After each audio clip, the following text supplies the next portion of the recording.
on the line, you can't fold and you can't bend. Y'all be playing it safe and I be going for the win. Remember back when they was doubting on the kid. Now they tuned in cause my game too legit.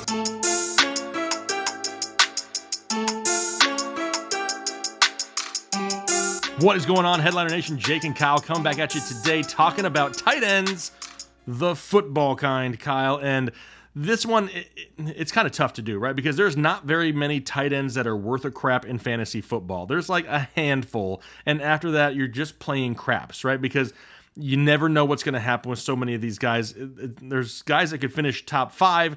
They could very easily finish top 20. I mean, there's just a lot of variables with a lot of these guys. So we're going to head into some rankings. But because we had to endure the position that is tight ends, do us a favor, hit the like button for us before we get into this top 12. It'll greatly help us out here on YouTube, and it'll make it worthwhile to talk about some of these guys. Let's head right into the rankings. 1,000 likes and we give away a draft guide. Okay, sure. Kyle threw it out there. Get 1,000 likes, I'll give away a draft guide. Let's Perfect. go, there baby. You go, Kyle. What about, let's just start off here. Let's be bold, Kyle. Let's not keep the people waiting. I'm throwing up the top 7 right here because, to be honest, basically the same. We have the same guys in the top 7. The only difference is we have, number 3 and 4 flopped for each of us. So I'm going to read through my rankings here real quick. I have Travis Kelce at 1. Not a surprise. So do you. I have Darren Waller at number 2. Not a surprise.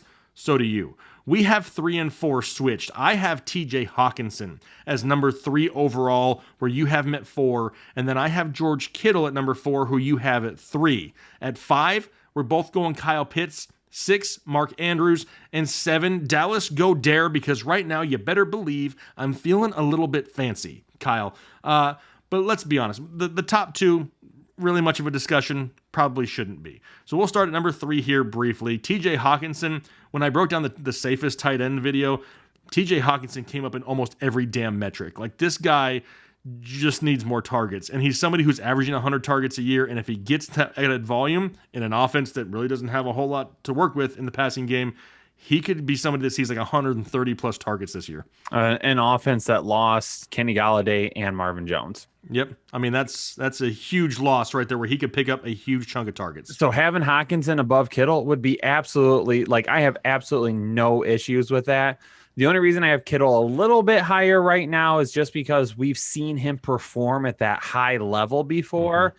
If you're wanting to be safe, I'm okay going with Hawkinson instead because Kittle does deal with injuries every single year. So that, and I also see, Kittle with Deebo Samuel and Brandon Ayuk in that offense now too. He's succeeded in the past because he's been the guy. If those others can stay healthy, they're splitting it a little bit more. Yep, no, I 100% agree with that. And honestly, if I'm drafting, even though I got Kittle a little bit higher right now, just because I think some of that big playability might be, if I'm drafting Hawkinson before Kittle. It's just my preference because I'd like to be a little bit safer with it.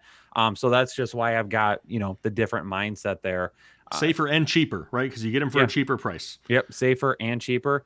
Kyle Pitts at number 5. I mean, heck, we know that guy's going to get volume, right? I mean, he's going to be used. He's going to have mismatches. When Julio Jones was there, we were concerned. He was more towards like that 8, 9, 10 area for us. Now Julio Jones is gone. Now Kyle Pitts is at number 5. Mark Andrews. I mean, what can you say? Lamar Jackson's binky, right?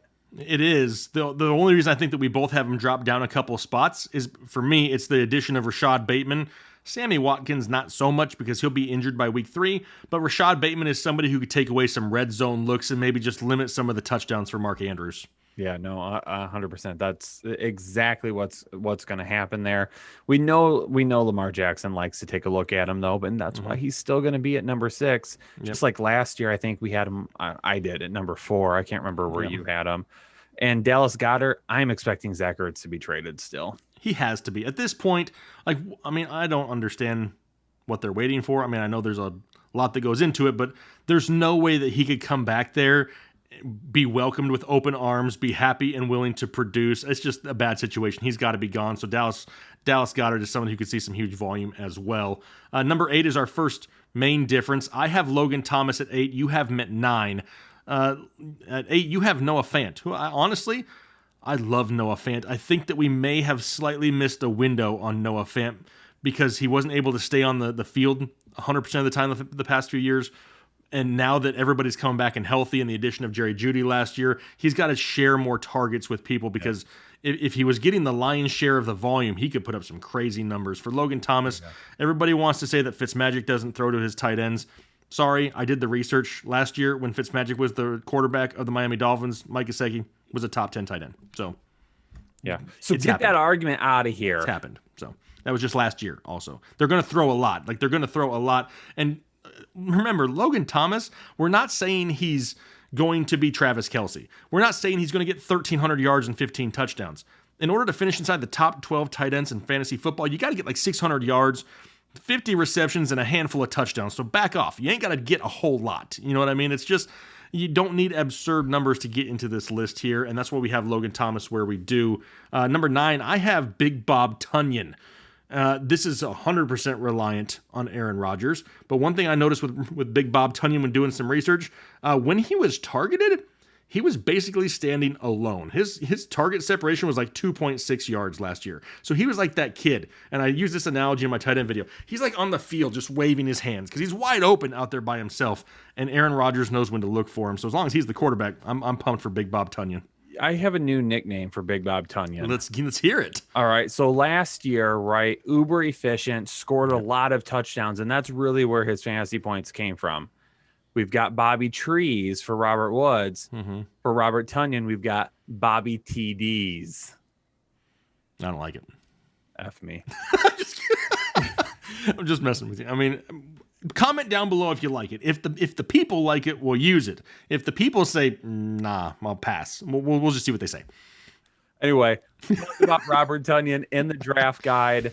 I've got him labeled as a bust this year. And it's not because I don't like him. It's just how the efficiency for him last year. If you have the draft guide and you've read the Robert Tanyan part of it, you already know, like, the efficiency was just absolutely insane last year.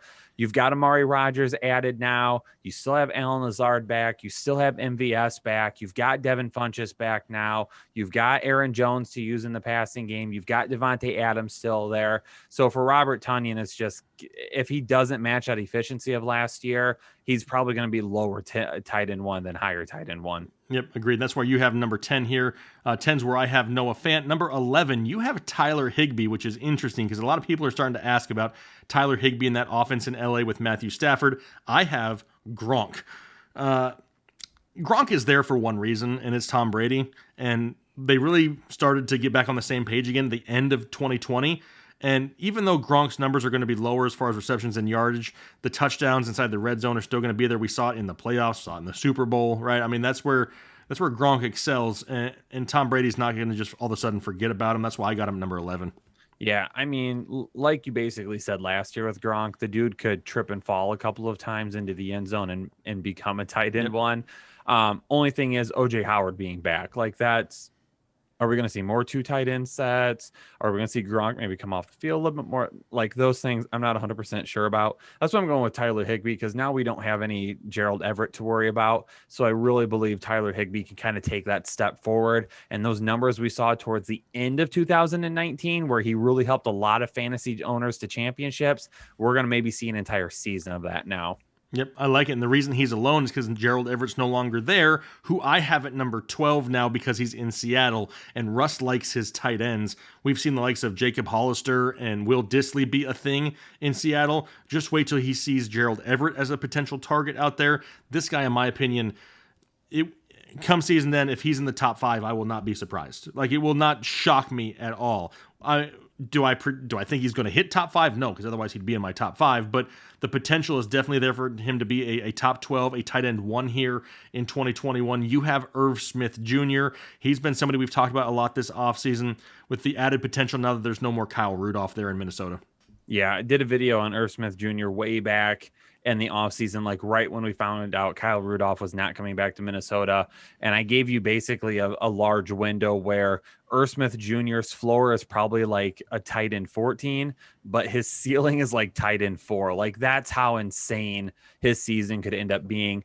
Gerald Everett, like, it very early in the offseason, I was like, I don't think there's going to be anybody higher on me than Everett. I really like him. And then all of a sudden, boom, Jake comes in here and is tossing Gerald Everett into the top 12. I love to see it though, because I do like Everett this season. absolutely think that he is going to go off. I think he's at 13 for me, 13 or 14. So it's just barely off. It's just because I like the potential upside for Irv Smith Jr. a little bit more. Yep, but it's one of those positions, right? We talk about it every year how thin the position is, how you don't need a whole lot to become a tight end one. If you're looking to really lock down the tight end position, you have to spend a pick in the first 3 rounds to get it. If you don't want to spend that high pick, which most of the times we do not, you're looking for these high value guys a little bit later, and that's why it's important to pay attention to these rankings here to try to find those guys later in the draft. But let us know down below in the comment section what you think. Who are you targeting? Are you spending that early pick, or are you going to wait till later in your draft? Leave those comments down below so Kyle and I can go back and forth with you on your comments. Do us a favor as well. Hit the like button, right? Kyle wants to give away draft guides, all kinds of things for likes. What would you say, 1,000 likes will give away a draft guide? Kyle's setting the bar high. If you can do it, we'll give it away to you. A spider fall from the ceiling down past my face, in between my legs, and onto the ground. So I had to stomp on it real quick. Did you get it? I did. It's dead. Real good. At least it didn't go down the back of your shirt. That would have made for great video though had that happened. Oh my god. We missed it. That could have been great, guys. But hey, hopefully you have a great rest of your day, a great week. For Kyle and myself, we'll talk to you later.